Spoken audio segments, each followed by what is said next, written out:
กับสวัสดีและก็สบายดีพี่น้องปองป่ายเมื่อสู่ผู้สู่คนเนาะบ่ว่าสิอยู่ในประเทศและก็นอกประเทศลาวเนาะก็กราบสบายดีพ่อแม่พี่น้องปองป่ายเมื่อสู่ผู้สู่คนเนาะวันนี้บาลาก็ได้มีโอกาสมาเยี่ยมถามข่าวน้องเบยเนาะน้องที่อยู่บ้านจุดซุ้มเมืองชนบุรีแขวงสวรรณเขตนะวันนี้ได้มีโอกาสมาเบิ่งพิธีการปลุกกระท่อมน้อยให้เพิ่นเนาะให้น้องเพิ่นเนาะเดี๋ยวหน่อยเฮาสิไปสัมภาษณ์น้องเพิ่นความรู้สึกของน้องเพิ่นนะก็ได้มีโอกาสมาเยี่ยมถามข่าวกับรู้สึกดีใจหลายเนาะพี่น้องเนาะสบายดีเด้อพี่น้อง FC ทางฝั่งไทยเนาะเป็นยังไงเนาะเมื่อวานนี้ได้เห็นข่าวว่าแผ่นดินไหวทางประเทศไทยเนาะบ่าวหลากก็ขอเอาใจซอยเด้อพี่น้องเด้อขอให้ผ่านพ้นวิกฤตนี้ไปด้วยดีเนาะพี่น้องเนาะขอให้วิกฤตในครั้งนี้ผ่านพ้นไปด้วยดีบ่ให้มีคนลมหายตายจากหรือว่าเจ็บใครได้ป่วยเนาะพี่น้องเนาะขอให้ทุกคนอยู่รอดปลอดภัยด้วยพี่น้องเด้อแค่เถียนมาครบหาครูมากี่กอบยามีขบเบิดมาครบอันเล่นในอันเล่ดินี่คือพิธีปลูกฟ้าหวานนะพี่น้องเนาะ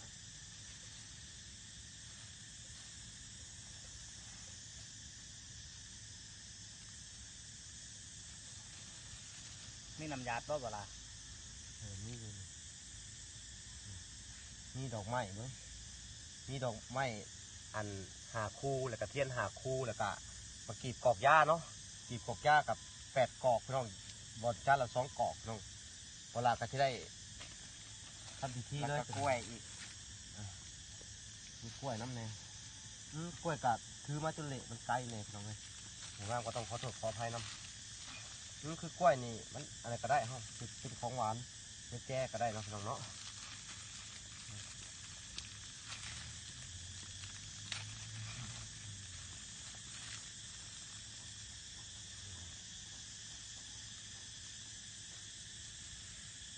กับใครมีบ่มีนะโมตัสสะภะคะวะโตอะระหะโตสัมมาสัมพุทธัสสะนะโมตัสสะภะคะวะโตอะระหะโตสัมมาสัมพุทธัสสะนะโมตัสสะภะคะวะโตอะระหะโตสัมมาสัมพุทธัสสะนะโมตัสสะภะคะวะโตอะระหะโตสัมมาสัมพุทธัสสะสาธุเด้อลูกหลานอ่านมักขอโทษขอขมาแม่น้อยธรณีเนาะมาขอพึ่งขออาศัยแม่น้อยธรณีเด้อมื้อนี้มาใหญ่ภูมิมาใหญ่แม่น้อยธรณีออกไปชี้แจงให้เนาะใหญ่แม่น้อยธรณีเอ้าย่อคันหาหยกคันหารับคันหาลูกหลานเนี่ยเด้อเอาเป็นมือนี่เป็นมือสันวันดีได้บอลทีจะปลุกเคลื่อนปลุกซ่านให้น้องเบยนี่แหละมาขออยู่ขออาศัยนี่แหละขอให้แม่น้อยเท่านี้ยับย่ายชายช่วยออกหน่อยนึงเนาะสีแจ้เป็นภูมิอันเป็นภูมิสีแจ้แล้วก็ปรุงพระจู่พระหวานให้มาหับเอาเด้อมาหับเอาอันพระหวานน้ำลูกน้ำหลานเนี่ยเด้อเอาหับเอาคันหาเนี่ยเด้อเอาหับแล้วกันให้ลูกหลานอยู่ดีมีแห้งอยู่เย็นเป็นสุขขอถึงขออาศัยขออยู่น้ำดินน้ำดอนแห่งนี้เนาะขอให้ลูกหลานอยู่สมกินเย็นอยู่สบายเนาะบ่ให้เจ็บบ่ให้ไข้ให้เจ็บให้ไข้ให้พยานลูกค้าได้คุ้มครองมึงแย่งลูกหลานได้กับมีพวาน4 ผ้าเนาะ4 ผ้าแล้วก็ที่ได้ให้ทางอันภพภูมิอยู่ในนี่แหละคุ้มครองมึงแย่งกันเอาเว้ยเนาะผู้ที่จะมาอยู่มาปลุกมาสั่งในดินดอนตอนนี้เนาะให้อยู่ดีมีแห้งให้อยู่สมกินเย็นเอาสาธุแล้วเอาสาธุแล้วเนาะหนูมียังไงมือนี่ก็เอาให้ออกไปให้ออกไปอยู่ในสีแจ้เนี่ยให้คุ้มครองมึงแย่งเลยนี่แหละสีแจ้เนี่ยเอาไปถือไปสีแจ้เลยบอลละสีแจ้บอลละแจ้เอาพี่น้องเอ้ยสิได้ง่ายเพิ่นออกจากอันนี้เนาะเปลี่ยนเป็นสีแจ้พี่น้องเอ้ย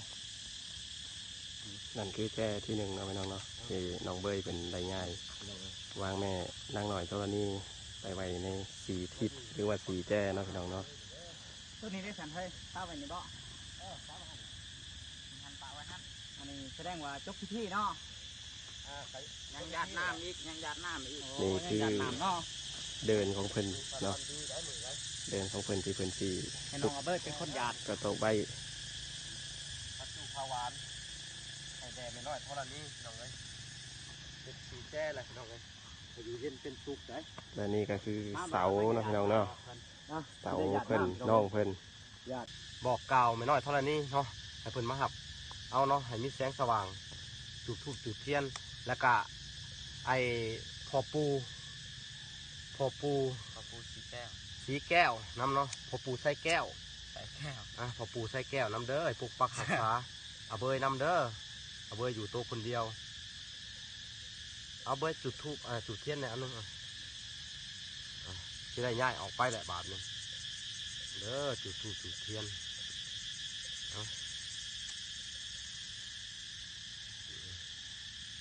พ่อปูสีแก้ว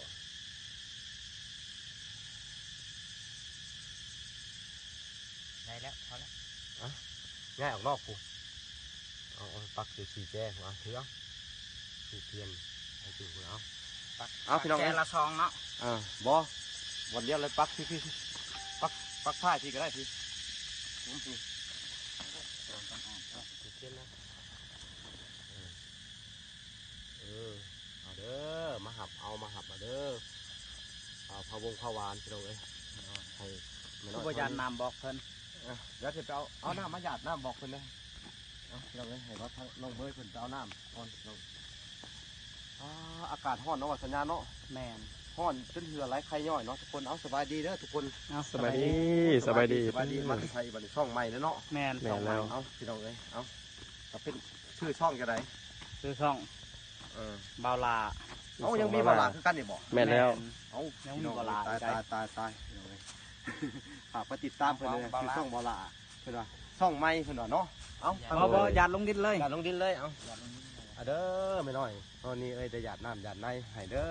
มื้อนี้พงเขาจู่เขาหวานได้ขอให้ลูกหลานอยู่เย็นเป็นสุขมีแห้งเนาะมีสุขมีลาภสุขภาพแข็งแห้งมาปกปักรักษามาคุมมาควบลูกหลานน้ำไม่แหละถือมาอยู่นี่แหละในดินเน็ตดอนแห่งนี้อยู่ชุ่มกินเย็นเนาะได้ก็ให้อันเจ้าดินเจ้าดอนปกปักรักษาแมนลูกหลานแมนมื้อนี้เป็นมื้อสันวันดีมื้ออันออกใหม่1 คำเดือน5เนาะขอสัญญาแม่นแล้วมื้ออันสร้างแก้วไอ้ขึ้นสู่ห้องคำเป็นว่าเนาะมือคำมือคูณคำคูณได้พี่น้องเอ้ยคำคูณนู้นขึ้นยังก็ได้ปลูกเพื่อนปลูกทานพี่น้องเอ้ยเอาดีงามเอาจบสาธุแล้วเอาพี่น้องเอ้ยได้หาเรื่องหายำย่อเพื่อนก่อนพี่น้องเอ้ยบาทนี่เนาะต่อไปกับเสาพี่น้องเทียบพร้อมเลยเวลาจะย่อเสาก่อนพี่น้องเอ้ยปลูกได้แจ้นี่แหละพี่น้องชื่อปลูกกระตับก่อนเนาะทุกคนเนาะปลูกกระตับเนาะปลูกกระต๊อบก่อนพี่น้องเอ้ยนี่กับเสากับมิตรเสางามได้ว่าสัญญาโอ้โดยต้นมาหมู่บ้านต้นไร่มาได้ในบาละอันร่วมเบิดนี่กะทั้งไม่ทั้งอันนะภาคฝึกเอามา500,000ฝึกเอาบริไลเป็นดอกคำเป็นไรกะเสาบ่ถึง100นั่นสิเอาพี่น้องไอ้ขาน้ำมูกน้ำมันขาเป็นตอกเป็นตัดเป็นกับบริไลยังดอกเป็นกันไล่ร่วมเบิดนั่นแหละเนาะแค่กีดเราเขาจะได้ให้ทั้งสร้างเพิ่นอันมาย่อแล้วก็มอบเงินให้เพิ่นพี่น้องเอ้ยบริเวณเนาะพี่น้องเนาะที่เขาได้เอาพระจุกประวานไปวางเมียนทั้ง4 ทิศ